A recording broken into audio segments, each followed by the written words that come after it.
Hey, welcome to the Randy Karraker Show on STL Sports Central. Matthew Rocchio, Randy Karraker, great to have you with us. STL Sports Central, presented by DraftKings. The crown is yours. Cardinals opening up a series against the Chi Sox. Do they still call their stadium the Cell? It's Guaranteed Rate Field. It used to be called U.S. Cellular Ballpark, and it was so fitting that it was called the Cell. Now I think it's called something else. I don't think they can call it that anymore. The rate? Yeah, especially now with the giant arrow pointing downwards. Oh, that's right. Yeah, so that was Guaranteed Rate. Really bad aesthetics overall at that entire park. Yeah, not great. Cardinals and White Sox opening up a 3-game series. And as Matthew refers to it, the White Sox with a little papal bump here. The Pope wearing a White Sox cap to have a celebration. The White Sox had a celebration Sunday at their ballpark. They weren't there. Pope wasn't there, but he was on the video screen telling young people to be nice to each other. Yeah, you got a hat, and I mean the papal bump, if you can call it that. They had won 10 games out of like the first 40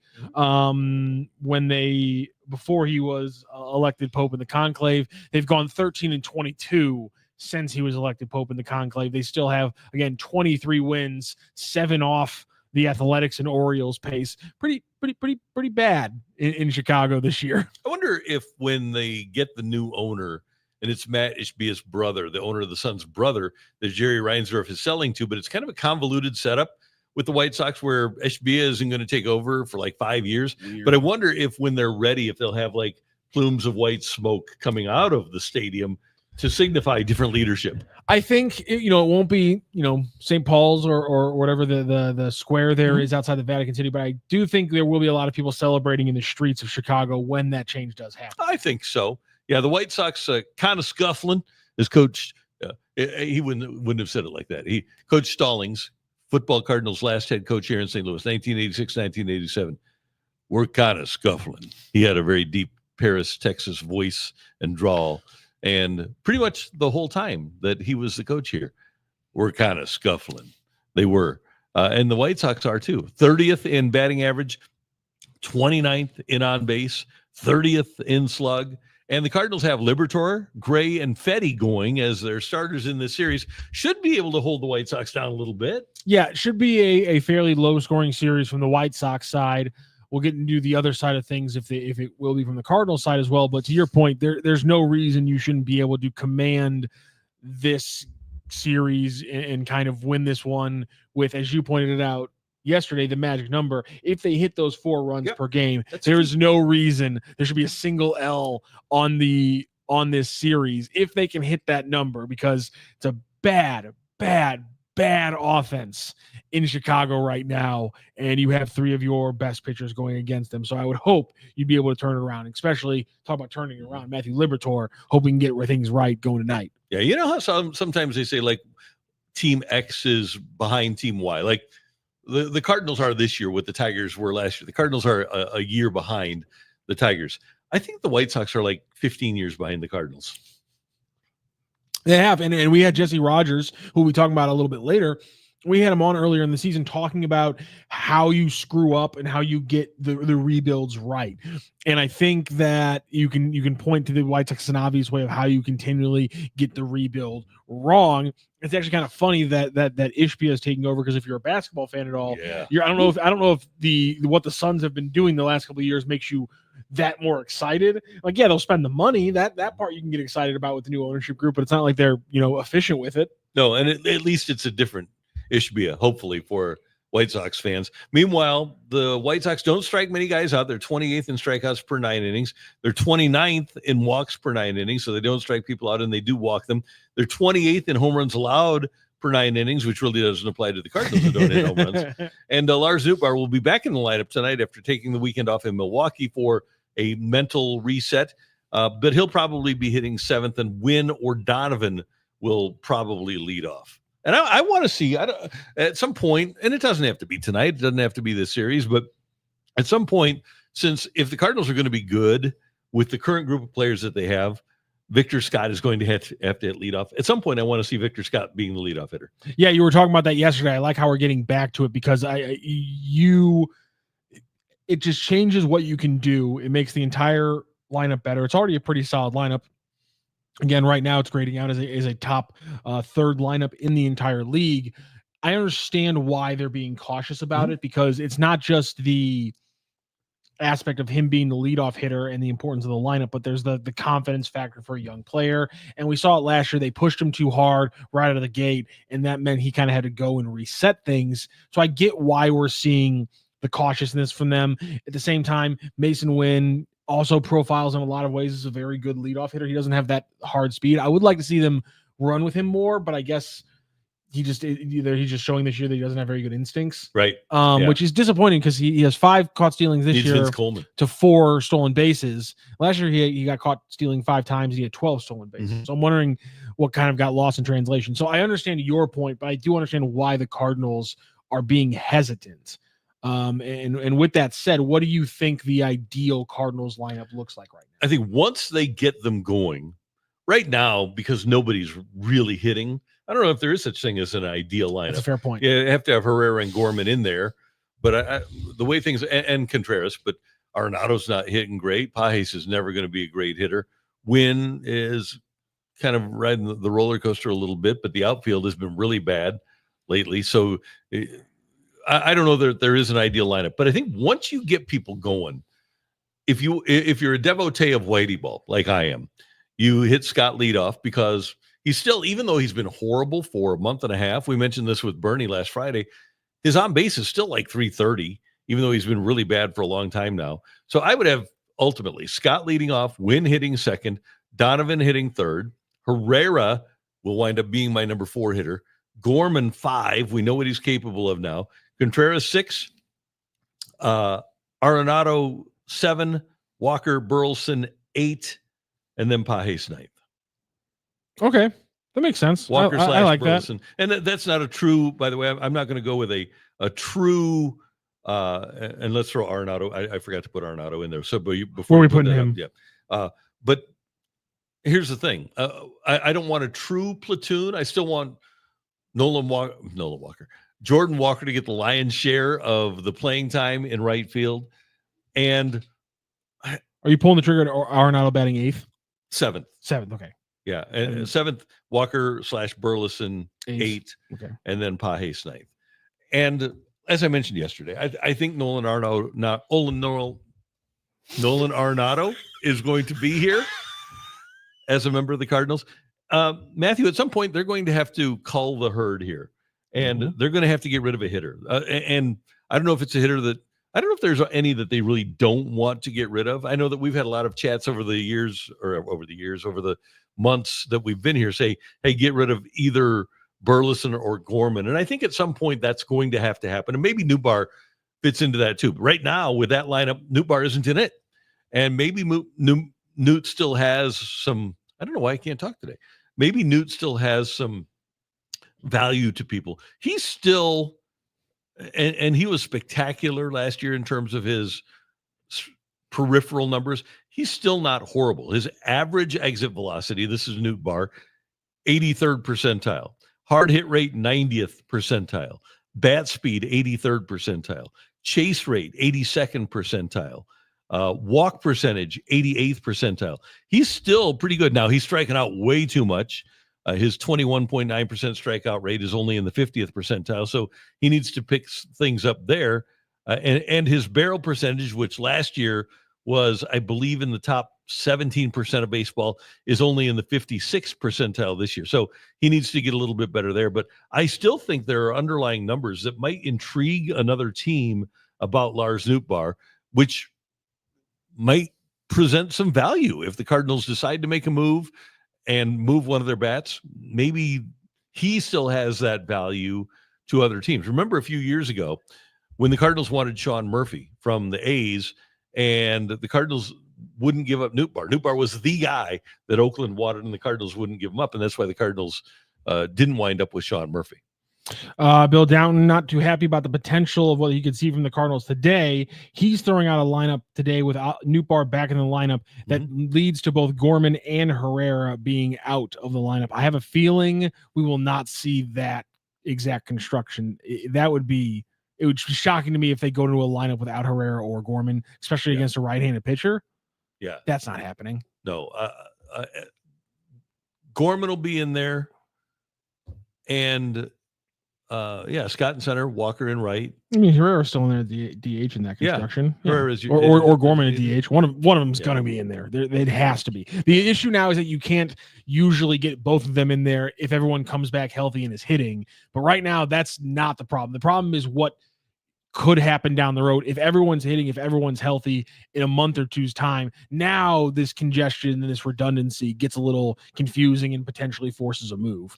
Bill Downton referring, I guess, maybe to Burleson and not Herrera as the second best hitter. My apologies there. Yeah. And Bill Downton, no doubt, Burleson, Gorman, your best hitters overall over your last 15 games, although Burleson doesn't have the pop that Gorman does.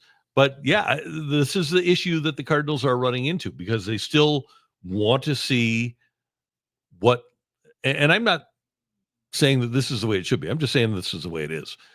They still want to give as much runway as they can to Lars Nootbaar. Mm-hmm. And I completely understand that. All the peripheral numbers, what he was able to do to start the season. Nootbaar is a very useful player because, and this has to be thought the part of the process, is that even at his ceiling, he will always be more valuable from an analytical perspective, and they'll always be able to argue that his contract should be a little bit lower because he doesn't put up the hard numbers. So it's kind of like they get to undermine him a little bit because they love him, and that'll always mean he's a very valuable asset player. It's kind of screwy and a little dirty, but it makes sense why the teams do it that way. This could be Ben has this suggestion that Donovan is trade bait at this moment with JJ and JC. I've been seeing this lately. You know, I know what Brenden Donovan is as a major league player and as a guy in that clubhouse and as a leader. I have no idea what JJ Wetherholt and Thomas JC are going to be. And I just am so enamored of the idea of having an is rather than a might be. I'm not going to give up Brenden Donovan, who I think is the best all-around player the Cardinals have, just because I think that JC and JJ Wetherholt might be good. I thought that Jordan Walker was going to be really good. I thought that Nolan Gorman by this point would be really good. So what happens if you get rid of Brenden Donovan, who defensively, fundamentally, offensively, all around is your best player, and your manager will tell you that, our best all-around player. What happens if you get rid of that guy and then JC and or Wetherholt wind up being more like Gorman or Walker rather than Donovan? That's the issue you're playing with. And I think part of the comment here from this could be Ben. It also factors in that Brenden Donovan is in the midst of a season where he's hitting 40 points higher in average than his career average coming into this season. 20 to 30 points higher OBP. 20 points higher OBP was 394. It was, yes. But I'm talking when you factor in his career OBP, yes, it wouldn't be as high as whenever. It would be his highest slugging percentage by about 20 points, and his highest OPS by 40 points. And his OPS plus is telling you right now that he is a 15% better hitter this season than he has been in his career coming into this year. So you know what he's capable of. So you know what he's capable of, but I think there are people who are saying 28-year-old player, you're controlling, he's under control through arbitration for another 2-3 years. He's incredibly tradable, and why not try to jump? It's essentially just a jump the value of a player now before it potentially falls off. So we're becoming the Pirates. Yes, essentially. Yes, and this is my point. Man, that is a very Pirates-ass move. Yeah, you don't trade your best player because you've got a kid on the way. You sign your best player, and if you think that your best player can be a benefit to you as you try to pursue a World Series, you keep that guy around. That's just logic in my mind. I would prefer to keep good players rather than guys that might wind up being good players. But what the Pirates do, what the Reds have done over the years, what the Royals, remember when the Royals had that outfield of Johnny Damon, Jermaine Dye, and Carlos Beltran, and they traded all of them because we've got young kids on the way. And granted, they did get finally to a World Series with that outfield of Gordon and Lorenzo Cain. Correct me if I'm wrong. All three of the outfielders you just mentioned played in World Series. They did. And won World Series. They did. Before the Royals did. Jermaine Dye won with the White Sox. Johnny Damon won with the Red Sox. Yep. And Beltran won with the Cardinals. They all won World Series before the Royals did. correct? Beltran didn't win a World Series with the Cardinals. Oh no, he didn't. You're right. He came here after 11. You're right. My apologies. He made it. 13. He made it. He made it to 1. But still, my apologies. The point is, Beltran was the best player of that group. He's a Hall of Famer, and I'm much more intrigued by the idea of getting good major league players and keeping them around than trading your good major league players because you think that somebody's going to be good. And I'm more than willing, by the way, to give JJ Wetherholt and Thomas Sajacy the chance to be good at the major league level, but I'm not going to do it at the expense of giving up a guy like Donovan. I think right now, if I were to keep a Cardinal, and even though he is 28, I think it'd be Brenden Donovan. I think that he's not the best power hitter they have. He's not the best average hitter they have. He's not the best defender they have. But in terms of doing all of those things, he's not a runner, but he can hit. He can hit for a little bit of power.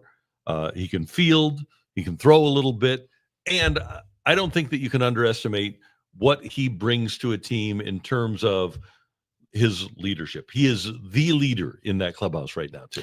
Wesley points out Beltran did get his ring in 17, but that was after the Royals then won their World Series. It did undermine my point a little bit, but nonetheless, I'm sticking to the fact that you can look at them trading 3 outfielders who all went on to be. I mean, Beltran won an MVP award, and the other 2 guys did win World Series well before, a decade before the Royals ever won. So I feel like my point stands. It's valid, yeah. The real third man, we might have to get some emergency help to him because I think he might be overdosing on hopium. Wetherholt is. I haven't seen him at the major league level yet. Even if you point out the fact that in June he has a 1350 OPS, that doesn't matter because I can point to Ivan Herrera having a 1350 OPS in May, and no one's going to believe me that he's going to do that the rest of his career, or that that's who he is as a hitter, and that's in the minors. You can't lock in on 1 month in the minors and tell me he's not an if. Until he plays in the majors and proves what he is always an if until he's not. Right. Until he makes it to the majors, you cannot say that he's going to be a great major league player. There are so many guys. And I can give you one example here of a player that the Cardinals thought was going to be incredible. And if you go back to Dylan Carlson. No. I'm just trying to guess who the player was. Oh, okay.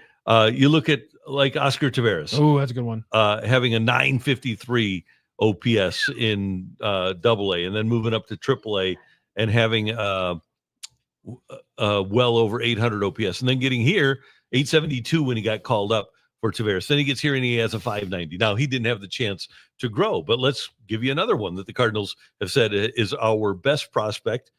You know where I'm going here. Since Albert Pujols.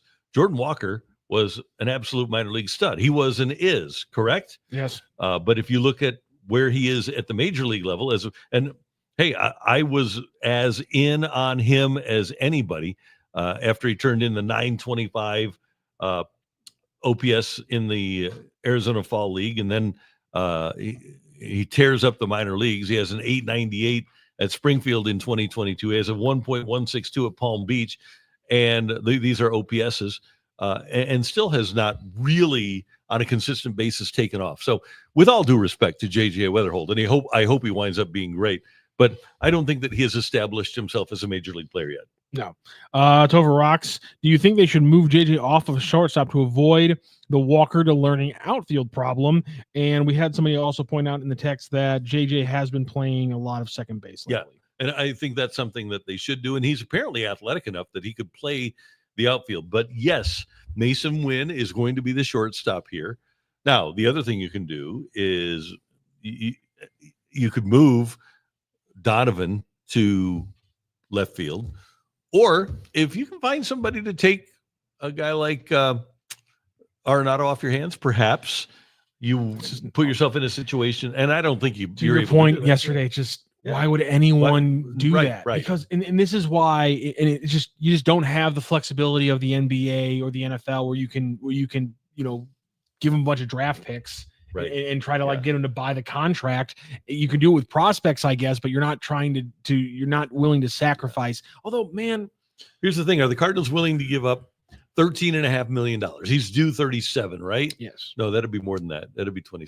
With the Cardinals, they were willing to do $15 million to move him before this year to Houston. But would the Cardinals give up half of 37 million, which is just to help a bunch 18, of young players? Yeah, 18.5 million. Would you give up? Yeah, that's why I stopped. 18.5 million. Math. Would you give somebody 18.5 million to take Nolan Arenado off your hands for the next few years? And I was going to say, I was just about to get to that, and then I realized I'm about to ask if the Cardinals are going to pay $15 million essentially to give more players runway. And the answer to that is, to our point again yesterday, they were unwilling 2 or 3 years ago to take $1 million and hire some coaches for the minors. Yeah, right. I don't think they're going to be willing to eat Nolan Arenado's contract just for the main point of making sure that Nolan Gorman gets more playing time. I'd love it if they did that. Again, as Martin Kilcoyne likes to say, I don't care about the DeWitt's next generation's inheritance money, but that's not how the real world works, and so it's not going to happen. But I'd like it to. The real Birdman won. Willie McGee had 58 plate appearances at AA. JJ will be here next year. Heim will make it so. I don't doubt that. But that doesn't mean he's going to be able to hit. But then who's not? That's my question. If JJ Wetherholt is a Cardinal, who's not going to be here? Are you going to take Mason Wynn off of shortstop? Move him? Is Donovan not going to be here? Or Gorman is not going to be here? I think it's safe to say that Contreras is going to be here. I'm pretty sure that Arenado is going to be here.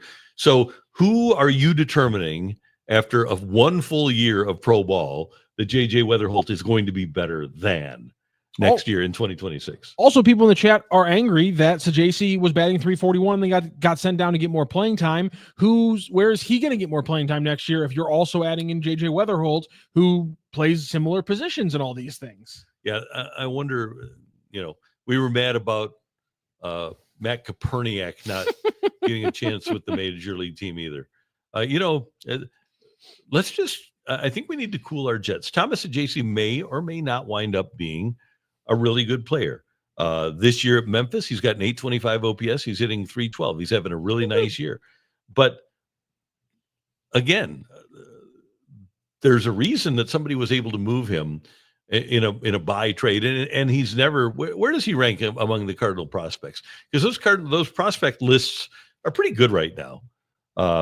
Wetherholt has a higher pedigree and the most upside. Yeah, see, upside. JJ Wetherholt is number 1 right now in the system. Quinn Matthews is number 2. Thomas Sajasi is number 5 in the system, behind Jimmy Crooks, ahead of Leo Bernal.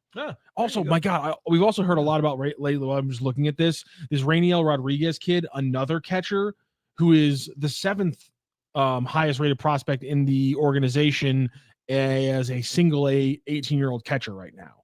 So, man, there's just a ton. I'm glad so they many found catchers. themselves a minor league catching instructor. Yeah, right. Yeah, but so JC is still up there. He also is the second. He's also 23 years old. Jimmy Crooks 23 years old. Quinn Matthew 24. JJ Wetherholt 22. Just for a little perspective. I like that. Did somebody really? The real Birdman won. Wetherholt is Wade Boggs. I have never made such a pronouncement. I like that a lot. That's ridiculous. I want him to be Wade Boggs. I would love him to be Wade Boggs. But the point is we're also getting glommed up in a conversation that I think we're missing the forest for the trees right now, which is we're talking about which one of these guys is the point. Which one of these guys is going to be the guy? To your point earlier, this is about having as many darts to throw at the board as possible. And the bottom line is Cardinals fans should just be looking at the positivity is that we have this many darts to throw at the board. You have, if Gorman works out, if Walker works out, you have good problems in the fact that you have out of nowhere a utility player batting 320 in his 4th season in the league who's going to be making peanuts for his salary for the next 3 years. You have all these things. Yes, it's confusing. Yes, it's a little bit of a redundancy. You can see it as bad planning, or you can see it as a good problem to have, and eventually they're going to weed things out, or more likely, things are going to weed themselves out on their own. Somebody is not going to keep hitting. Yeah. By the way, Wade Boggs, and fun comparison, but Wade Boggs started playing in 1982 and finished playing in 1999. When he started playing, there might have been 1 or 2 pitchers that were throwing 100 miles an hour, Nolan Ryan and J.R. Richard. When he finished, there might have been 5. Hitting 300, and Wade Boggs was a career 328 hitter. That just doesn't happen anymore. We don't have guys that hit 300 anymore. Wade Boggs would be a dramatically different hitter now with the way he hit, and he utilized the green monster, and he was awesome in his time. But now, with every bullpen being loaded up with guys that throw max effort at 100 miles an hour, Wade Boggs would not hit 318, and people don't try to hit 300 anymore. So I just wonder, it'd be interesting to ask Wade Boggs about that, if he could do now what he was able to do then. One of the things that happened, and it happened during Matt Carpenter's career, is that Matt was a guy that was, 175, 185, almost a 200 hit guy. He had a year where he had 199 hits. And during the course of Matt Carpenter's career is when people started throwing, rather than the 94 mile an hour sinker, they started throwing 99 up and in. And then obviously we had the shift too. But my point is that hitting is a lot different now than it was between 1982 and 1999. And the fact that Wade Boggs hit 118 home runs in his career, that's not the kind of hitter that teams are really interested in right now. No, you're right about that. Also, I don't think the teams are really interested in guys who are going to eat chicken and drink beer like that either. He could drink beer with all of them. How many beers was it on the flight from Boston to Seattle? It's like 36 or something like that. Insane. Have you ever seen the episode of Always Sunny in Philadelphia where the characters try to recreate it? They do a cross-country flight and they sneak a bunch of beers onto the plane. So they try to recreate drinking X amount of beers, eating a whole and one of them, Charlie, then eats a whole chicken as well, because he's like, Wade Boggs, you should eat a whole chicken as well. He's making up parts of the myth on his own. It's a fantastic episode, one of the best of the entire series. And at the very end, an absolutely hammered Charlie Day, because what Wade Boggs did is after he drank all the beer, he then went out and hit like 2 doubles and a home run for like 5 RBI the next game. And so then Charlie, drunk out of his mind, has to then go to a random ballpark after the flight and try to hit 2 doubles and a home run. And it's so good. So here's the story. Boggs was known for consuming 73 beers on a flight from Boston to Seattle, and a total of 107 for the day, including post-flight excursions. He actually told Charlie Day that the total was 107 for the day, 73 beers on a flight from Boston to Seattle for Wade Boggs, as legend has it. Now, can J.J. Wetherholt do that?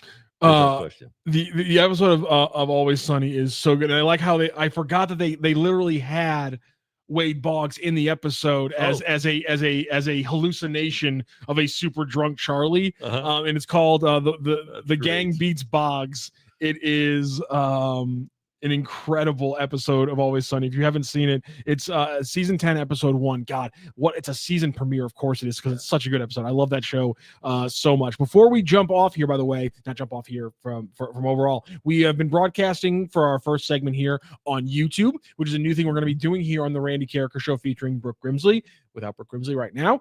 And just before we jump off, we're on YouTube the whole time. Yes, we're going to move to YouTube for the next hour of the show. And I just put the YouTube link into the Facebook chat. So if you're watching us on Facebook right now, you can go ahead and watch us on YouTube the rest of the show. But before we jump off Facebook, I want to get this commenter. We got another commenter. He jumped in yesterday before we jumped off. So Mark, the loyal listener over on Facebook, with another question. After this year, Arenado's contract per year goes way down. Then do you think another team may want to trade for him at that point? So he's $22 million next year. The Rockies pay $5 million of his $27 million salary. And then he's also signed for 2027 at $15 million. I wonder if teams might feel like, and he is in the midst of an offensive decline that doesn't look like he's going to be able to get out of at the age of 35. Right now, his OPS, on-base plus slugging, Arenado's is 692. And this is an important stat that teams look at. He has gone from an 807 OPS in 2021 all the way up to 891 in 2022. From 22 on, and 22 is when he finished 3rd in the MVP voting, his OPS has dropped from 891 to 774. The next year, 774 to 719. And then this year, 719 to 692. So the combination of the salaries, $22 million for this year that you have to pay out, $15 million for the year after, I think would prevent most teams from being interested, simply because I think most teams probably feel like they could get decent enough production, a 692 OPS, out of a guy that cost an awful lot less. And let's go ahead and add, and let's turn to, and again, thank you so much for Mark and everyone on Facebook for listening. So we'll react to this last text because it's kind of all reacted, and then we're going to jump off Facebook and continue the rest of the show on YouTube until about 11:30. Let's turn to focus on contending teams in need of both of a pitcher and a third baseman. Package Arenado with a Fetty or Helsley. Your return won't be as great, but that's a lot of money off the books and at-bats created. Think the New York Yankees. And while I think the idea of packaging it is correct and finding a team that isn't going to have any kind of cap necessarily to what they're spending as much, the Yankees aren't a bad idea, but they are being a little bit more fiscally responsible. Yes, fiscally responsible than usual. So I wonder if the fact that they do not have a cheap, they're being more fiscally responsible, but they do not have a cheap salary right now. So I wonder if they would want to add to it at all with that new mindset.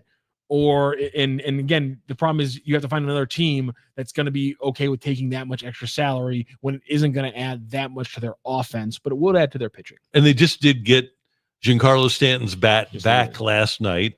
So they have Stanton, they have Judge. They've got a really good lineup. The rookie, is it Rice? Mm-hmm.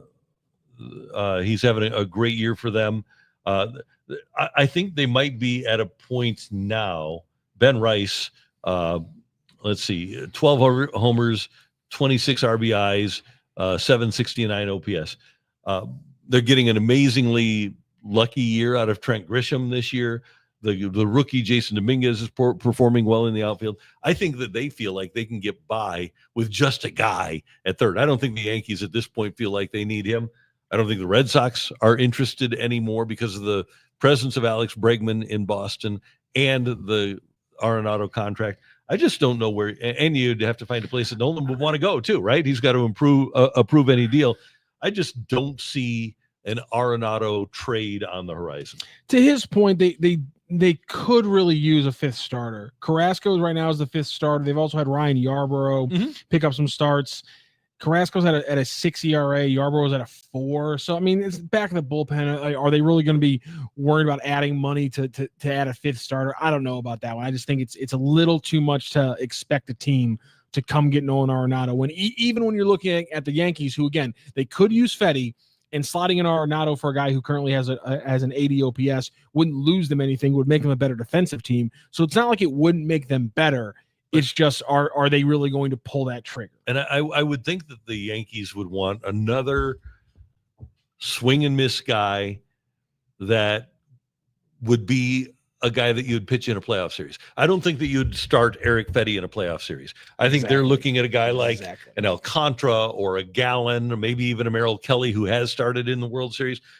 I don't think at this point, and by the way, the Diamondbacks fans would have to be out of it for them to make a deal like that. But I don't think that those are the waters that the Yankees are going to be fishing in for a starting pitcher. I don't think St. Louis is a place where they'll be looking for a starting pitcher, because I really don't see one of the Cardinal starting pitchers that they would move going to New York and being a guy that would is he going to start ahead of Fried? No. Is he going to start ahead of Rodon? No. Is he going to start ahead of Warren? No. I think that speaking of Eric Fetty, I don't think that Michaelis or Fetty does that. And I don't think that Steven Matz has enough of a track record this year to be that guy either. So I would think that the Yankees would probably be looking for a guy that has more of a playoff profile than Eric Fetty. Absolutely. The conversation continues over on YouTube. If you're watching us on Facebook right now, I'm putting it into the Facebook chat one last time. That is the YouTube link. Continue listening to the Randy Karraker Show featuring Brooke Grimsley on STL Sports Central on our STL Sports Central YouTube page. Before we move on, Randy, though, I do want to continue this conversation because we're getting a lot of people talking about the lineup, and we've been talking about the lineup a lot today. And one of our loyal listeners and chatters was in here, Damian Fowler. Hi, Damian. And we've talked about this already, but I think it's something the Cardinals fans are not going to let go. because I understand why, but it's not going to change. I am wondering though, how long do you keep Pies in the lineup when that keeps Gorman or Burley or Walker out in an everyday situation? Pies? I understand why fans keep going back to this, Randy, but at the same time, we then have to go back to the fact of the matter, which is this team will win more games by making a slight prioritization for defense and run prevention over scoring runs, and therefore they are better having Pajes in the lineup to control the pitching staff than potentially having both of Herrera and Gorman, Herrera and Burley, or any combination of those two in the lineup when right now they cannot fit them both. Yeah, there are times where defense has to trump everything else, and catcher is one of those positions as far as I'm concerned. And I think that the Cardinals have reached that conclusion too. So far, and let me get the number here. I don't think that Herrera this year still has thrown out a base runner, and he's like 5% in throwing out base runners for his career. You just can't do that and expect to win. People will go crazy. Other teams will go crazy in stealing bases off of you. His caught stealing percentage this year, Herrera, is 0 for 12. And that's just not going to be it. Pajes, by the way, is at 27%. He's thrown out 11 of 30 base runners. And then if you go to the catcher's earned run average, which some people say doesn't matter, I think it is a big deal. The Herrera earned run average when he's catching this year is 5.46. The Pajes earned run average when he's catching this year is 3.66. I don't think that's coincidence that Pedro is so much better. The earned run average of the club is so much better when Pajes is catching. And that's one of those stats that I need people who know more than me to weigh in on. And quite literally, by the people who know more, I mean the pitchers throwing the actual pitches for that battery. And everything we've heard from them tells us why they enjoy throwing to Pedro Pajes and why there's a difference in ERA in those things. And there's also probably, if you get into the numbers, there's also factual things, not just subjective things with the pitchers. There's factual things, which is Pedro Pajes frames pitches better. And it might seem like a small thing, but your ERA is going to be lower if you're getting more strike calls. Bottom line. Yeah. And so while I would love to have a catcher that had both that bat and the defense, if given the choice between a guy who's just okay offensively, but great defensively, or, and this is at catcher, or a guy who's great offensively, who just can't play defense at all, I'm going to take the guy that is great defensively. But are you biased because it worked for the last 20 years? That might be. That might be it. By the way, last year, Herrera threw out 4 of 59 base stealers for 6.8%. Actually, in his first year, it wasn't bad. Yeah, it wasn't. He and I don't know what was going on there. Was it like 15, 16%? It was actually 33%. He caught 2 of 6. Oh, okay. 2 of 6. So not much of a sample size, but career, he's thrown out 6 of 78 people trying to steal second base. 6 of 78, and that's just not a way to win. That's just it's just not. So my last point on what the chat's been talking about today so far before we move on is, if 40% of the positivity of JJ Wetherholt in this chat turns out into real production, the Cardinals are going to be in very good shape. Yeah. Going forward. Yeah. That's all I'll say. He very well could have been the first pick in the draft last year, right? Best pure hitter, not a power hitter, but a really nice player. And yeah, the hope would be that he can turn into the player that we expect him to be. But again, I think that the Cardinals, and somebody said he could play the outfield today. If he's going to play the outfield today, I'm glad it's in the minors and they aren't trying to teach him at the major league level. I think that's a really good idea, because the way I would build this team is to have him in the outfield. If he, now I also like to have power from my corners. And so I would play him in left, I guess, but then I need to get more pop from somewhere else. Second base. Well, so Donovan is. Oh wait, damn. Yeah. See, this is the problem. Third base. Well, you're stuck kind of with your guy, right? So we'll see. We'll see. Hey, I want you to play with me DraftKings Pick 6. I have partnered with DraftKings Pick 6 because it's an all-new way to play daily fantasy sports, and it is a ton of fun. And if you're looking at the Cardinals today, okay, Cardinals are playing in Chicago, and we gave you the numbers about how poor Chicago has played in terms of both their offense and their defense. So how about if you're looking at this game today and you decide, you know what, that rookie pitcher, yeah, he's good, but he's not anything spectacular.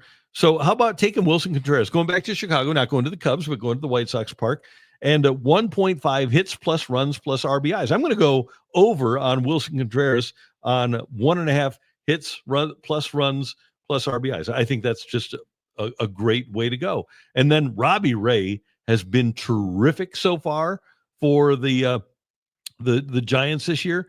The former Cy Young Award winner going against Cleveland. He's at home today. I'm going to go Robbie Ray more than 6.5 strikeouts too. And that is where I'm going to start with my DraftKings Pick 6. And we're deep into the season. You know what players are doing. You know how to pick players and what they're going to do up and down. And if you are a new customer, just play $5 today and they'll give you $50 in bonus picks, 10 extra picks to keep the action going all the time you want. Easy to start, fun to follow, and gives you a whole new way to stay connected to the game. And all you need to do when you download that DraftKings Pick 6 app is use that promo code that you see right there, STL Sports. What do you got? I'm going to go with Ivan Herrera, more than 1.5 total bases from hits. Lars Nootbaar back in the lineup. I'm going to go more than 6.5 batter fantasy points. I think we see a solid game from Nootbaar. I think we see some walks drawn, maybe a couple hits from Lars Nootbaar. But I do think we will also see a solid start from Shane Smith. He's been great as the rookie for the Chicago White Sox, 173 ERA plus. So I will take him more than 15.5 outs as well. I have a feeling he's going to make it through 6. Cardinals will get some hits throughout the game, but Shane Smith's going to have a solid start. They're going to have to win this one, Randy, in the 6th, 7th, and 8th inning against a bad White Sox bullpen. You can get 5X on more on Herrera, more on Nootbaar, and more on Shane Smith. All right, there you go. DraftKings Pick 6. The real third man says the logjam is an illusion. Well, it might not be a logjam of greatness, but it is a logjam because you have too many guys and not enough at-bats and spots to play them all. Now, do you have the 27 Yankees plus a couple of more guys? Probably not.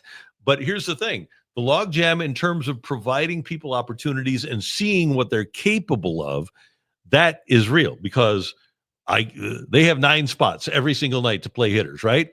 And right now, they have Nootbaar, they have Scott, they have Burleson, they have Walker, they have Arenado, they have Gorman, they have Wynn, they have Donovan, they have Contreras, they have Herrera, they have Pages. That's 11 right there. Plus, we're talking about Wetherholt and giving him an opportunity to play. We're talking about getting Chase Davis up here and getting him a look at some point. So there are right now your guys. Some of you I know love Matt Koperniak. He deserves an opportunity to get some runway, and he's not getting it. Not this year. I'm sorry, Matt. He's really struggling this year. Darn. But so that's the thing. It might not be a log jam of greatness, but it's a log jam of observation that you aren't getting the opportunity to take a look at. Bill Downton, I haven't seen the lineup, but Bill says Gorman is not playing today. That all he's going to put Nootbaar back in left, which puts Donovan at second, so no place for Gorman. I had not seen that, but thank you very much for the info. Yeah, I have not seen that yet. Is it actually out? I feel like it's a little early. Kind of early, yeah. So, no, the lineup's not out today, but I think people do expect. I think that's the expectation to see the lineup that way. You know, you're not going to take Donovan out, and I'm not sure. You know, you're not going to. You're going against a right-hander? Yeah, it is. Yeah, that's my thing. You are Gorman's hotter than Herrera. Yeah, he is hot. I was going to say, are you going to bench Herrera and put Gorman in at the DH spot? You could do that. You could do that. Wouldn't surprise me and then Burleson's going to be in right field, right? Yeah, and you could always. I mean, they're not averse. You could put Newton. Herrera caught over the weekend, did he not? If I'm not mistaken, he's caught recently. So maybe you give. You give our guy Ivan a chance to catch again. I don't know where the White Sox are in terms of, well, they aren't very good at stealing aces. Let's see. Yeah, he played on the 15th against Milwaukee. So that was, a couple days ago. So maybe You probably don't play him in back-to-back games. So you don't play Herrera behind the plate in back-to-back games. Also, I don't think Herrera catches Liberatore. Oh, there you go. I think that's also the big factor. Yeah, but maybe you and with the day off, everybody's available. Now, the other thing you could do, if you feel like it, is play Gorman at third tonight. I mean, that's the trigger they really need to pull, and that's the one that we've been alluding to early in the show about, are they going to not play the contract? Because that is honestly the easiest way to solve the logjam, is simply accept the fact that you're about to eat a contract on a player who isn't going to play anymore, which I think is the best decision in the long term, but I don't see them making it. But and to their credit, we were just talking about how they need to build a lineup that emphasizes defense. Moving Arenado out and putting in Gorman would be sacrificing defense for offense. And Arenado went to the skipper earlier and said, "Hey, I don't mind being moved down in the lineup." He's got his money. He turned down a trade. Maybe you're at a point, and maybe this isn't an immediate thing, where you go to Arenado and say, "Hey, we love you, but rather than playing 5 out of our 6 games every week, you're going to cut down to 4 out of 6 games every week, because as much as we like you, we need to look at other guys." And Nolan has, like we mentioned, his overall numbers have been in decline now for 4 years. And I believe if you look at this year, I think month to month there's been a decline too. Let me just go month to month for Arenado here. They gotta bench him. They gotta start pulling away at bats and funneling them to Nolan Gorman as long as he's hitting like this. It's the bottom line. Yeah, he's hit 8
here. Okay, if you can hear me now in the chat room, say yes, I can hear you. We might be back. I feel back. I see me back. There we go. You're back. All right. I just had the best 5 minutes of talk that I've ever had in my career. I've been doing this for a long time too, and I was rolling, and then we lost it. But no, the point I was trying to make is Gorman has been too good lately to sit. Now, we all know that because of the struggles of Lars Nootbaar, he's the guy that should sit tonight. But he's not, because they want to get him back in there. They want to take that look. And that's when we talk about an overabundance of guys that need runway, because you'd like to have fewer. And the Cardinals were disappointed that they couldn't move Arenado during the offseason. And this is why, because you'd love to be able to play Gorman at third every single night. And maybe the Cardinals would look at an offer for an Arenado and give up the money for him to play somebody else so that they could get these other guys in the lineup. Here's my question, and here's the difficulty that I have. It's finding another team that will take on half of that salary. So let's add it up.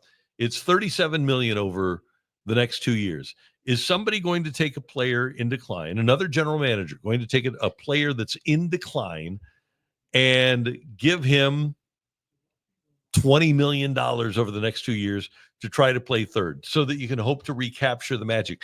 Maybe somebody does know what ails Arenado's swing, because, as we mentioned, he's been in decline. But the Dodgers knew right away when they got Tommy Edman what they wanted to do, what they changed in him to make him a better offensive player. Maybe there are teams that have a better idea as to what's wrong with Arenado than the Cardinals do. So maybe you go that way. Maybe what you're able to accomplish if you're another team is greater than what the Cardinals can accomplish.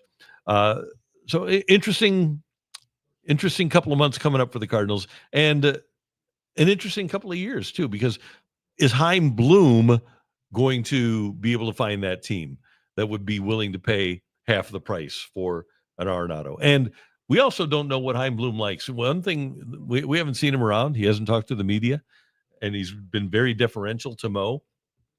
And when he gets the baton, as Mo called it, either in August or September, he'll talk to the media. Maybe we'll get a better idea as to what he likes and what he's seen from the Cardinal system. Nobody has seen more of J.J. Wetherholt, your guy, than Chaim Bloom. So, yes, maybe he will make it happen. Graham asks, have there been any whispers of when we could see Matthews? So here's the thing about Quinn Matthews. He pitched once in March, twice in April, 3 times in May, and he's on pace to pitch 4 times in June. But he has made 2 starts in a row, and he's been pretty good, although his last start, 3 innings, 4 walks, was not good. But I talked to Katie Wu about this, and she said, yes, they would like to get him here to the major leagues, but it's probably going to be after the trade deadline. The guy, we all know, when the Cardinals go through this stretch of 16 games in 16 days coming up, the guy that's going to be the 6th starter is going to be Michael McGreevy. So we won't see Matthews then. But I would think that if Matthews can give the Cardinals 10 starts in a row in the minors, he's made 2, so maybe 8 more starts in a row, and show that he can stay healthy, I think there's a chance that we could see him in late August and September. This is where it's a bummer that with the CBA as it is now, you only get to expand to 28 players rather than the old 40, because the Cardinals definitely would have brought him up at that point. Now, there might be other guys that they want to see. And here's another thing. The Cardinals might not want to start his service time clock in September either. I think it's going to be incumbent upon him to perform well and force the Cardinals to bring him up. But yeah, I want to see Quinn Matthews too. There's nobody that I want to see more than Quinn Matthews. And oh, by the way, he's going to be 25 next year. So you're getting to that point where you really do have to find out what he can do, because he'll be a 31-year-old free agent. You might have him for the best part of his career. A couple of other of your chats, and we do appreciate you chatting here on the Randy Karraker Show.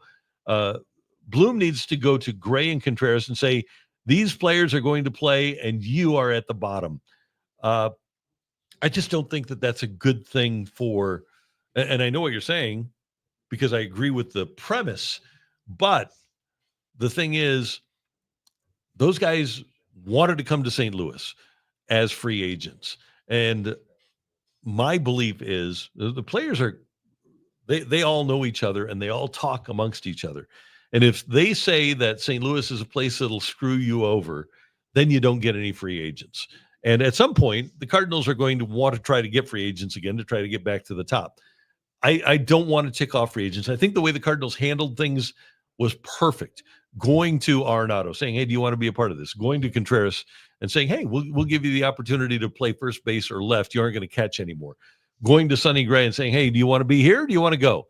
They gave the guys the opportunity, and the players have no complaints right now. I think if you go to players and demote them, even though they're performing at the level that you're paying them to perform, and they don't get an opportunity to play, I don't think that goes over well with them, A, or other players in Major League Baseball, B. I think that's really important from a team morale standpoint to have, especially your veteran players, be happy in the room. All right, next up, we've got, and Bill Downton, I appreciate you checking in. High definition. Funny how the stream always freezes on a Randy take other than a YouTube commercial. I know, it's unbelievable. And you're missing my best stuff. That's the frustrating thing to me, is that I'm trying to give quality information here. I really get in a groove, and then the internet goes out. Where do you bat Newt tonight? I think Newt's going to be hitting 7th, so he's not going to be the leadoff hitter. I don't know if it'll be Donovan or Wynn that leads off, but I'm guessing that they'll probably hit Wynn leadoff, and then Donovan. Well, they like Donovan third, so maybe it goes Wynn, Donovan, Contreras, or Herrera. But bottom line point, Newt is not going to be at the top of the lineup anymore, which is fine, because he has not been good. Hey, I need you guys to know about the Fenton Bar and Grill on Rudder Road in Fenton. It's absolutely delicious. The best trash wings that you will ever have. They're unbelievable, as a matter of fact. Now, they've got the signature golden sauce at Fenton Bar and Grill. It's delicious. It's fantastic. I'm just a Midwestern ranch guy, so I get my trash wings with ranch. You need to stop by Tuesday, today. Go stop by and say hi to Casey. She's one of my favorite servers. Megan will be there. Jamie will be there. Candy will be around. The service at Fenton Bar and Grill is sensational, and the food is spectacular. If you want a fresh, tasty salad, head to the Fenton Bar and Grill. Try their Cobb with their perfectly seasoned ham and their smoked turkey. It is a fantastic salad. Or you can stop by and have one of their delicious wraps or some of the tastiest burgers you'll ever have at the Fenton Bar and Grill. I don't know why, but I like their tater tots at the Fenton Bar and Grill too. It's tater tots are awesome. Different. They have great tater tots as well. When you go to the Fenton Bar and Grill, tell them Randy sent you. You'll really enjoy it. They have a fantastic happy hour in the afternoon, and they have great food during the happy hour that's cheap as well. Any of their great items during the happy hour are $6 for $6. And let me tell you about what they got. They've got these spicy cheese curds that are fantastic. They have the mini tacos on Taco Tuesday, $6 for $6. Their mini tacos are spicy and delicious. Absolutely. They have Fenton Bar and Grill fried dill pickles. They have pretzel bites and fried green beans and more. Happy hour is great. So if you're playing golf today, head to the Fenton Bar and Grill afterwards. If you're looking for a great place for lunch today, head to the Fenton Bar and Grill. If you're looking for a great dinner, it's the Fenton Bar and Grill, 701 Rudder Road in Fenton. I will say, Randy, you talk about it, right? See how they're dipping the Carolina sauced wing into the ranch? Yes. So here's how you get the perfect order. You're going to get the Carolina sauced trash wings. Mm-hmm. You're also going to get the seasoned fries. You're then going to dip your Carolina sauced wings into the ranch. And then what you're going to do is, after you finish eating the wings, Randy, what you're going to do is you're going to take some fries and you're going to swirl them into the ranch and get it all mixed up with all the golden sauce that fell into your ranch. And now what you have is the perfect dipping sauce for your seasoned fries. Ooh. Right there is the perfect way to eat the perfect combo meal at Fenton Bar and Grill. All right, you need to check it out. Home of the trash wings, Fenton Bar and Grill, just 2 minutes away from the soccer park. Tell them Randy sent you. God, I love the Fenton Bar and Grill. Fenton Bar and Grill's great. All right. Yesterday we talked about the Cardinals having that one guy that the middle of the lineup guy. For a long time, it was Albert Pujols. He was the man, the mang. Stan was the man, but they had the guy, right? there's a reason that you go to the playoffs all the time. It's because you have great players. When you have the best player, it's going to help you go to the playoffs all the time. And even after Albert left, Matt Holliday was that guy for the Cardinals. They were able to lean on him, and he would carry them for a month. And I suggested that the Cardinals don't have that guy. Do you think we might have that guy?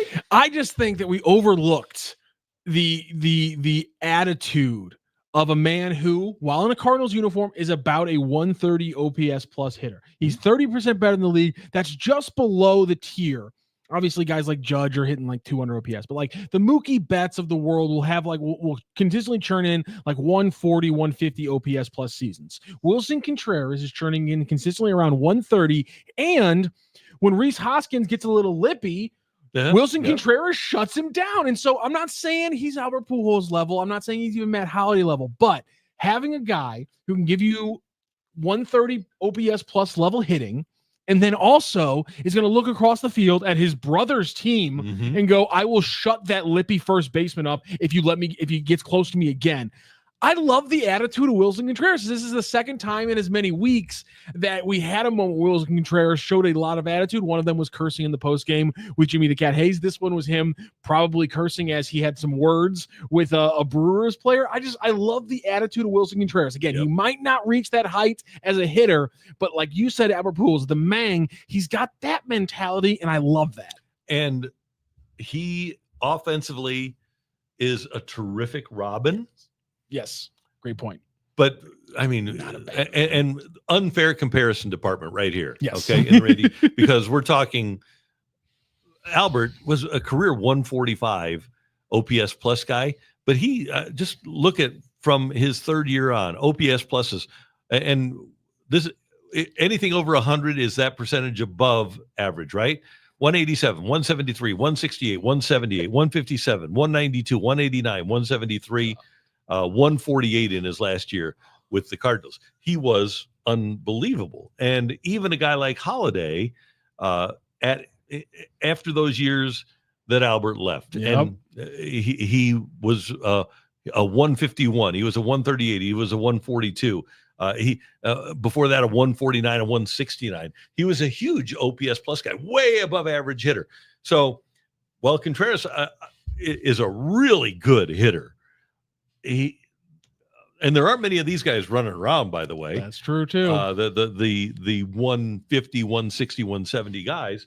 But for me, when you're talking real big time impact, you're probably talking that 150, 160, and then elite is 170. Yeah, no doubt about that. We didn't get a chance to talk about it yesterday. I love that moment from Willson Contreras. I wonder, you have to think that, do you think he texted William like, hey, do me a favor, tell that guy to watch his his mouth? Yeah, probably. You think so, or does he separate and say, listen, that's your teammate. I'll keep it to, I'll talk trash on the field, but I'm not going to cross the line of brother and teammates and all that stuff. And William said, hey, when we're on the field, we aren't brothers. Exactly. So I love that, and I love the guy that will chirp another dugout, especially after he hit a home run. I think that's great. Let me give you one more of these guys, because Jack Clark had that level of chirpiness when the Cardinals had the Mets rivalry going, and he was a 176 OPS, a 149, a 176 again. He led the league actually in 87 in OPS plus, and had that attitude that you're talking about. Yeah, you're right. But also had the production to go with it. One time, me and Bob Ramsey waited a long time after a day game. Cardinals were going to New York.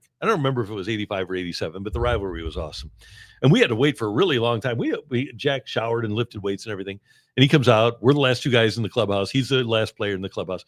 And I'll never forget, I asked him, I said, so what do you think of the series coming up? And he said, we want to go in there and get a little blood.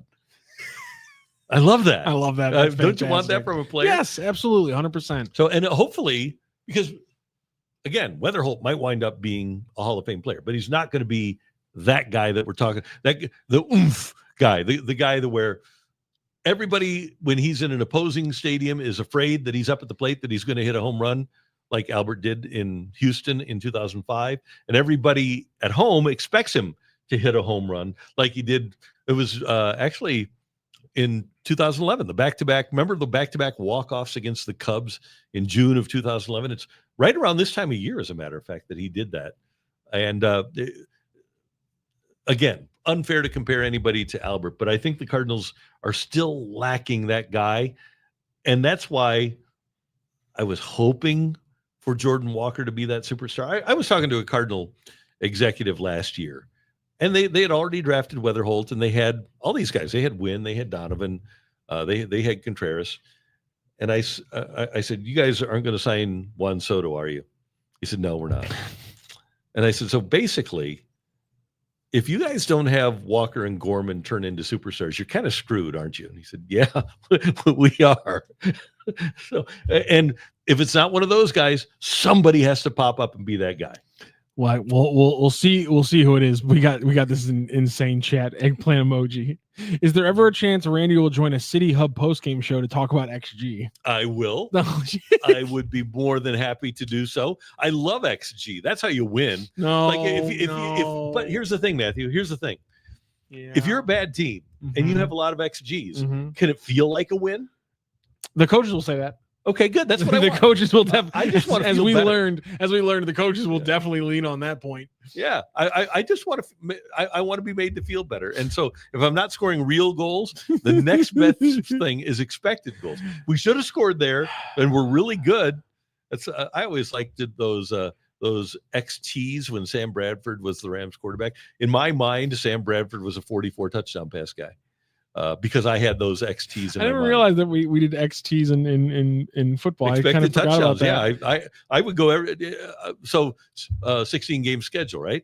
And I would go into a game and say, yeah, I expect Sam to throw 3 touchdowns. So by the end of the season, I had him as a 44 touchdown guy. I remember the big one in the NFL was always the Pythagorean win-loss. The Rams would always be like, they should have finished 9-7, but they finished 7-9. Like, cool. I can do a lot with that. Just go home. What's the one that starts with a D for defense? DVOA. Yeah, I like DVOA. It was always a very good one. By the way, fun with numbers. He won't be on the City Hub post game show, but are you doing a Card Central show coming up this week? I'm happy to. I haven't checked my email. I need to. I thought you were doing something live on STL Sports Central coming up later this week. I thought for some reason it was a post game show, but if not, you can always check out the post game shows on STL Sports Central. That's all I was saying. And here's the cool thing about trying to pitch our post game shows is that Sports Hub STL post game shows are brought to you in part by Hot Shots, and they're celebrating 35 years in St. Louis. All of these great locations in the area, 13 of them. Learn more at hotshotsnet.com. And congratulations to our friends and partners at Hot Shots on those 35 years at St. Louis home for all the games, all the time since 1990. It's Hot Shots. Pretty cool. I'm a Hot Shots fan and devotee. Yeah, they're fantastic. I love Hot Shots. Perfect menu, great service, locations everywhere. Can't get much better than that. All right. I know that there's something that you want to get to, and it's Stephen A. Smith. Oh, this is what we're going to get to. We're going to talk about my boy. God bless it. So Stephen A. Smith at halftime. Do we have the video of this, or do we just no? Because I'm not sure we can actually play the videos at this point because we've played other videos and gotten in trouble for it. Okay, good. So last night at halftime of the game between the NBA Finals, Thunder and the Pacers, Tyrese Halliburton is hurt, and Shams comes on and says, "Yeah, he's got a calf injury," and Stephen A. Smith says, Halliburton has looked awful, and I'm glad he's injured. Pause. I'm not saying I'm glad he's injured, but I'm glad we got that as a rationale. And those guys, I don't know why they don't like Tyrese Halliburton. They hate, he and Perk, they hate Tyrese Halliburton. They don't like the sport they're talking about. And listen, if you don't know what the background of the joke I'm making on the Chiron is that Stephen A. Smith has been lambasted over the last few days because in Game 4 in Indiana, which was an incredible game, he was caught by fans playing solitaire on his phone while the game was being played. He then decided to exacerbate that by going on Twitter and lying that he was only playing solitaire during a timeout, which again is a lie, and even tried to make some jokes on it and things like that. And then we get this as his halftime analysis of a game.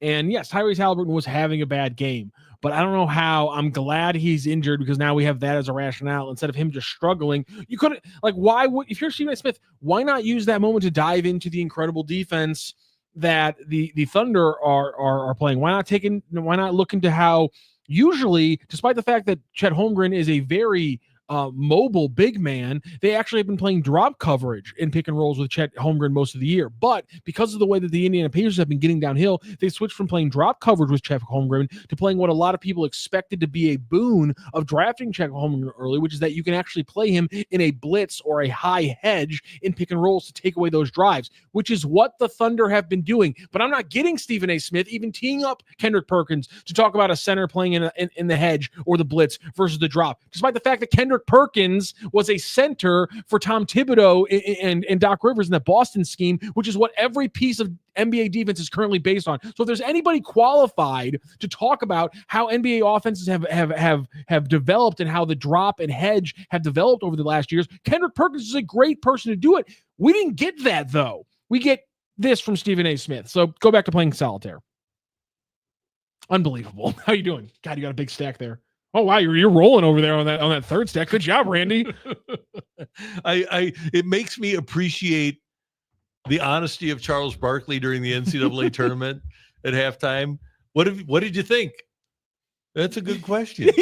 I'm not really watching that game. See, I would much rather have that honesty. Just if you don't know, don't tell us. But the issue here is also that people have been getting fired left, right, and center so that Stephen A. Smith can get paid more so that he can become the lead man on ESPN's everything.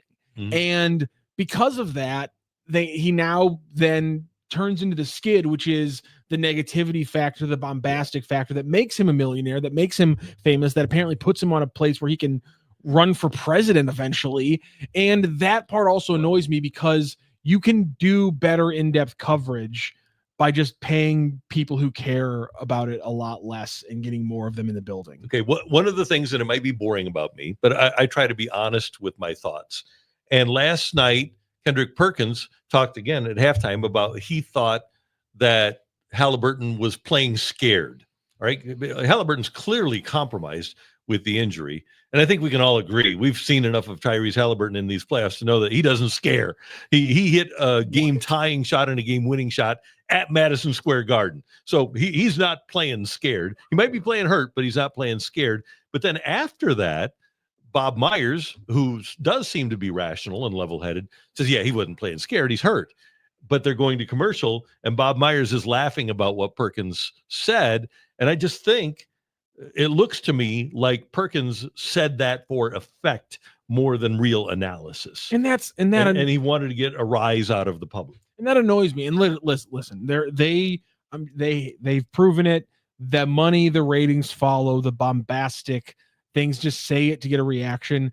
But I won't stop criticizing it because it's stupid. And it was never what got me into wanting to talk about sports. Like the things that got me into talking about sports was the fun factor was the Stuart Scotts of the world with the highlight calls. That was let's bring some fun into it, and the crazy calls by like Gus Johnson and things like that. That's where like emotion and being a little ridiculous, that's where it has its place. It has its place in sports, and that's why I love listening to talk radio and to ESPN for all these years, and it's why the NFL coverage kicks ass, because that's all their NFL coverage is. And yet for some reason, so much of the NBA, so much of the NHL coverage is just so shallow. Yeah, it's a shame, and it is cool. You know, people hate on Dan Orlovsky, but if you watch NFL Live and see Dan Orlovsky breaking down plays and games, especially with the virtual, he's great. He's incredible. Now, he's a different guy when he's on First Take or when he's on, is it Get Up? Yeah, I think so. Because those are hot take shows. But Orlovsky is a really good analyst. Okay, a couple of and by the way, I'm very proud of you. I don't know if this is intentional or not, but you did spell Stephen of Stephen A. Smith wrong. So I'm glad you kind of dissed him a little bit. My bad. Yeah, no, it's good. I think it's because I think I've been running into a lot of different spellings of Stephen. No one spells Stephen that way, though. It's either Stephen with Stephen. What am I doing spelling it that way? Stephen Carey. Jesus. Wesley, one of our number one Crown guys, ESPN Daytime TV is getting unwatchable. PTI is the only decent show remaining. Thanks, STL Sports Central, for giving us good daytime sports programming to watch. We're glad to bring it to you. Yo Mama, or You Mama, watching Stephen A. debate Chris Cuomo and Bill O'Reilly on News Nation is pretty wild. I haven't seen that yet. I got to check that out. George Southwick, doesn't matter where Newt goes as long as he goes. Whoa. In Cole Bassett's left foot.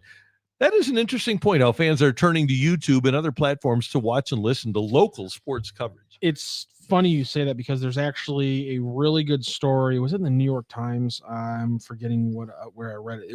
It went big yesterday. Everyone was tweeting it out. It was June Lee in the New York Times opinion. Sports was one of America's most accessible forms of entertainment. Now it's paywalled, splintered, and sold to the highest bidder. Fandom isn't being nurtured, it's being mined. Fantastic article diving into where people are now getting their sports talk and things like that. And obviously you guys are taking advantage, and I know some do. We have a kind of a soft paywall for some stuff, but we try to bring you as much free as we can. And I'm also on free TV as in the morning on Matrix Midwest. You can just buy an antenna and it's free.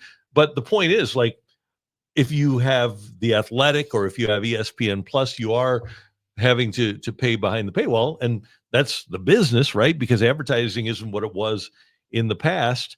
It's just a new world that we're living in. And for me, if you have something that people have to pay for, you have to have something great that differentiates you. And for me, The Athletic is worth every penny. Yeah. ESPN Plus, and you get the video there too. But ESPN Plus has good stuff. But if and this has nothing to do with the talent, with the people that I know that are actually working for the entity. But if I have a wonky app like STL Today, I'm way less inclined to pay for it. That's a great point. Because it's difficult. I don't want to have to work, especially when I paid for something. I don't want to work to get through an app. I never have to work for The Athletic. I never have to work for ESPN Plus. But when I have STL Today, and again, it's a shame because Derek Gould, Lynn Worthy, amazing. They're doing fantastic work. Daniel Guerrero, everybody there. Tom's doing. You have Tom Timmerman on soccer is unbelievable. Their talent, their writers at STL Today are fantastic. But man, it's just so difficult to get to it, even if you paid for it. Can I be honest? And honestly, I'm going to pull the curtain back a little bit because we used some STL Today quotes on the show a few weeks ago, and they had a black background because my phone is set to go into reader view when I click on STL Today, so I can read all the articles. I have an account that I pay for, but I don't sign into it because every time I sign into it and I try to read an article, it tells me I'm not signed in.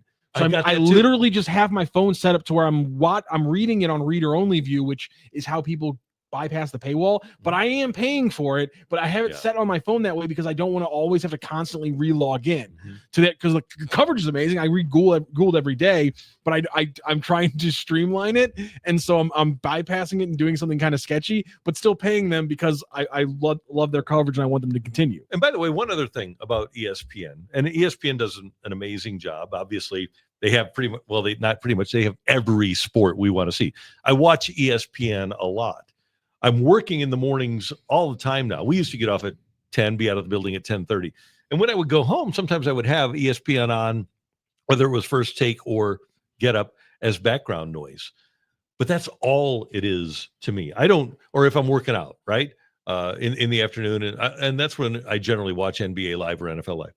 But yes, I have worked out before. Okay, none of that. None of that right now. I don't want to hear any of those chats from you guys. But anyway, I don't see, I can't, and I'm not the target demographic, but I can't become invested in their debate. And part of it is because I think I know more than them because they say ridiculous stuff. That's part of it. And that's the things I watch debate stuff, and I do this because I just like having conversations, and I just want to dive into why things are happening, the who, what, where, when, why, and how.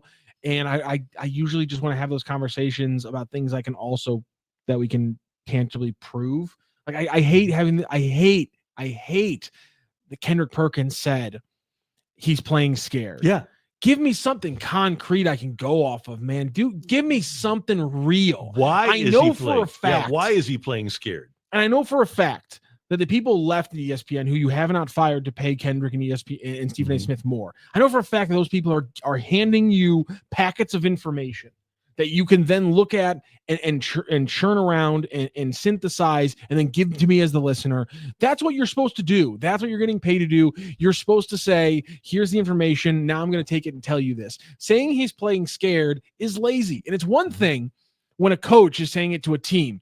You're playing scared. The other team wants it more than you do. I'm okay when a coach gives me those kind of very subjective things that aren't kind of real. Mm-hmm. But when somebody's job is to literally be an analyst, analyze it, give me the info, take what's there, synthesize it down, take 9 points and give me 3 bigger ones. Yeah, that's your job. And yet I don't get it from them. I don't get it from enough people nowadays. And that's what bothers me. And by the way, I really like Bob Myers. Do you? I think he does a really good job. I think he does a really good job. I think my thing with Bob Myers that I don't like is that he knows more than he says. Yeah.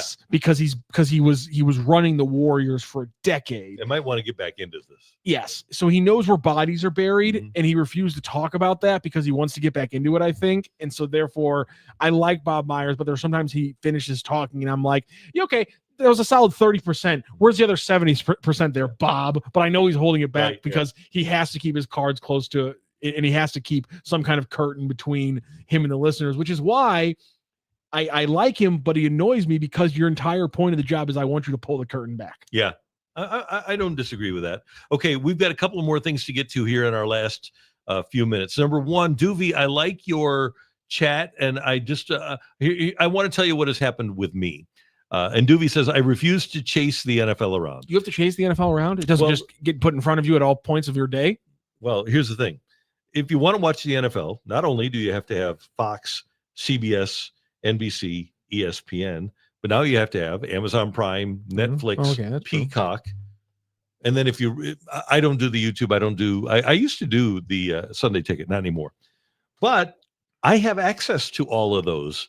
So, and I don't buy them all. So I already told you, I get ESPN Plus. I still have Spectrum. So I've got Fox, NBC, CBS, great pictures. I think we all probably have Amazon Prime, right? Do we know anybody that doesn't have Amazon Prime? Yeah. And then the kids have Netflix, so I'm able to get that, and Peacock, so I'm able to get that. There isn't an NFL game that's on that I'm not able to get. Now, I get where you're coming from, where sometimes you do. I don't want to buy Peacock just for 2 football games. I don't want to buy Netflix just for Christmas Day football games. I totally get where you're coming from, but that's where I am, is that in large part because of my family, I have access to all of the games, but I don't have to chase it around. I do, yeah.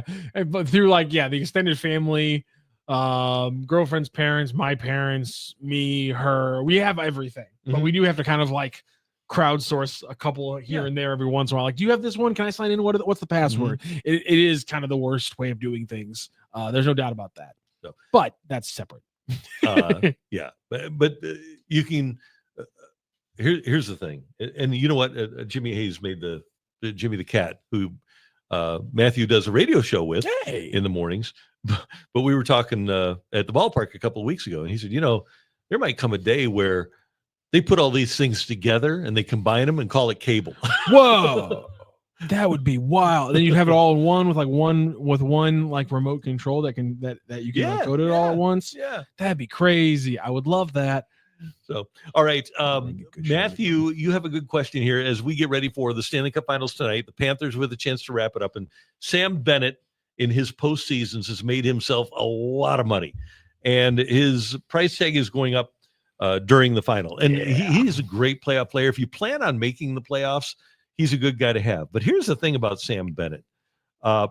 Last 5 years with Florida, okay, from 2021 through this year, regular seasons, 49 points. Or let's see. Yeah, going back to his first year with Florida, he actually had 2 teams. He got traded from Calgary to Florida during the season. He has had 27 points, 49, 40, 41, and 51 points. Is Sam Bennett really a $10 million a year player? I get the postseason, and if you want that guy to put you over the hump, he's been a great postseason performer the last 3 years. 15 points 3 years ago, 14 points last year, and then 22 points in the postseason.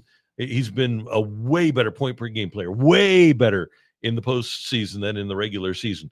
But do you give him $10 million a year saying, okay, I want you to help as a top 6 guy get me to the playoffs? Yeah, it's kind of like, it's the thought process of like Rolex is a really nice watch, but it still just tells time. Mm-hmm. Yeah. Like, it's my thing about Sam Bennett is, I'd love to have a Rolex, but if you're the Blues, it still just tells time. Yeah. And so can you really say we're going to spend $10 million on a guy who, yes, ramps up, and because of his style, he's a more useful player in the playoffs, but still in an 82-game regular season, he's still only a 60-point forward. Mm-hmm. I just can't see a team like the Blues ever paying close to that for that kind of player. And it looks like he's going to be a $10 million a year guy.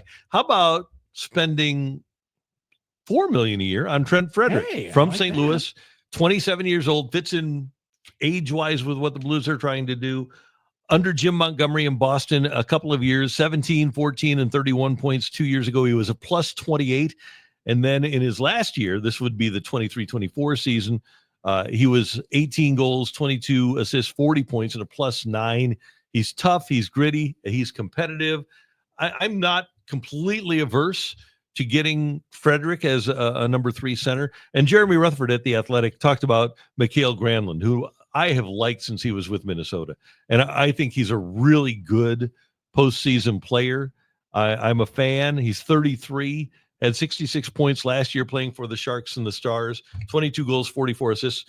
If they could fit Granlund in under their salary cap, I would not be averse to him being a Blue either. Yeah, that was a great name that I saw JR throw out. By the way, on The Athletic, they had one free agent for every team right now, and Mikael Granlund is who JR put for the Blues. And yeah, I think we've all coalesced around the answer of what the most likely free agent move for the Blues is, which is a second line center that kind of stabilizes everything, allows you to put younger players in less, not less important, but less, I guess, stressful. Thank you. Less stressful positions out on the wing, like guys like Dalibor Dvorsky. So we know what they want. I will happily throw anyone into the river that suggests Jonathan Taves. So I love the idea of Mikael Granlund and the mentality side of a Trent Frederick, because he's not going to get you a 60-point regular season like Granlund is, but at a lesser level, he is the guy that seems like his game is built to rise to the occasion of playoff hockey. Yeah. And so I like the idea of Frederick as well. I think Granlund might push you a little bit more in the regular season because of what he's been over the last 13 years of his career. I also like the fact that he's spent almost his entire career inside of this division with Nashville, Minnesota, or Dallas. I like all those aspects, but I love what Trent Frederick, to your point, does to the grittiness of the playoff mindset of this team. Man, you'd love to have that. Well, and the thing is, St. Louis factor, I do like that. Yeah, he's the only guy that you really count on to fight is your captain, right? And I like the idea of having somebody else, and I know Mike Claiborne loves this, but somebody that is able to get in a scrap, not that is willing. A lot of guys are willing, but Trent Frederick can bring you an element that I don't think exists on the Blues right now. That not an enforcer, but just some sandpaper. Yeah, and I would love that. And don't mess course, with our guys. Yeah, we love a St. Louis guy too. That always feels good. So yeah, I like the idea of getting Trent Frederick in here. Part of that, what was it? 5 St. Louis kids who went in that first round: Logan Brown, Clayton Keller, Matthew, Trent, and then I'm missing one more. Luke Cunnin. Luke Cunnin, nice. And he's a free agent this year too. Oh, he is, right. He was killing it with the Wild there for a little bit. For a hole in your roof, for a whole new roof, Frederick Roofing. For a hole in the other team's enforcer. Yeah. Don't forget, we have Card Central 365 today and tonight. We've got a pregame for the Cardinals and the White Sox, and then we've got the postgame after the Cardinals and the White Sox right here on STL Sports Central. Don't forget to like this video. We are glad that you're watching, and you can always subscribe to our newsletter at stlsportscentral.com. Subscribe to the YouTube channel, and don't forget to follow us on all the socials. We've got some numbers coming out for you tomorrow. We've got the 20s coming out.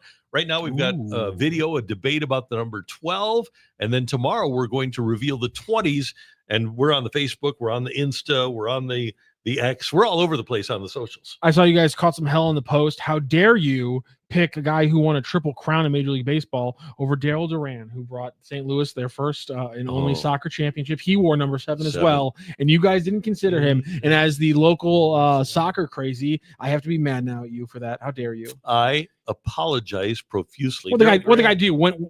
Hit like 425 in a triple crown winning season.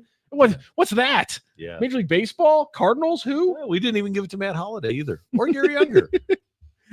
Here's the thing, though. I'm a big fan of Double D, Darryl Duran. What has been your favorite number to kind of debate so far of the videos?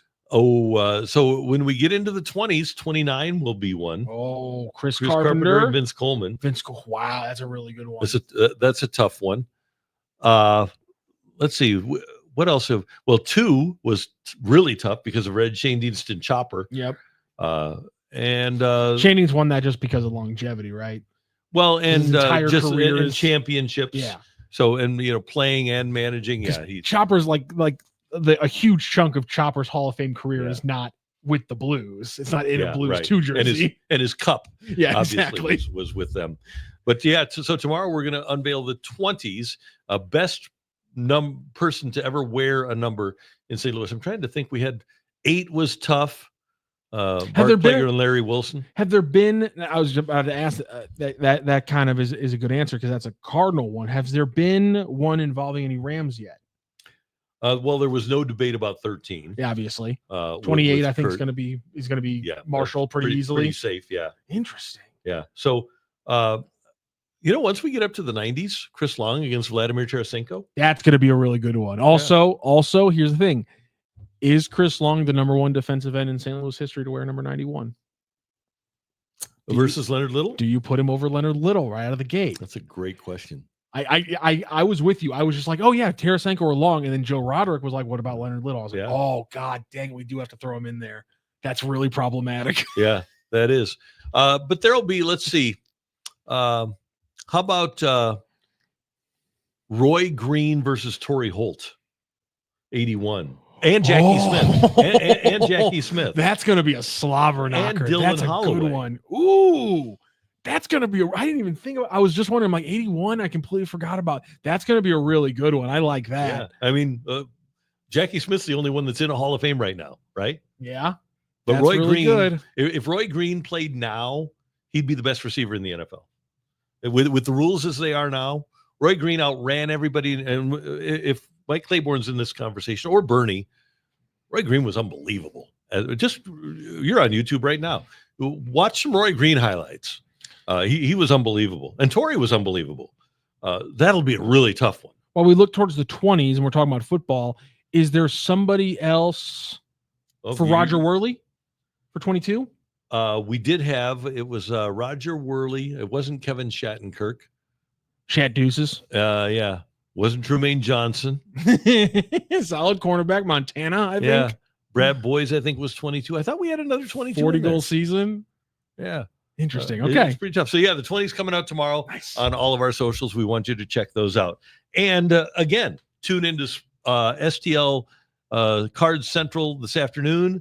And we've got it pregame, and then we've got it after the game tonight. Great job, Matthew. Thank you. Thank you, Randy. That is Matthew Rocchio in for Brooke Grimsley. I'm Randy Karraker, and we appreciate you tuning into the Randy Karraker Show here on STL Sports Central. We'll see you tomorrow morning at 10:02. Have a great Taco Tuesday.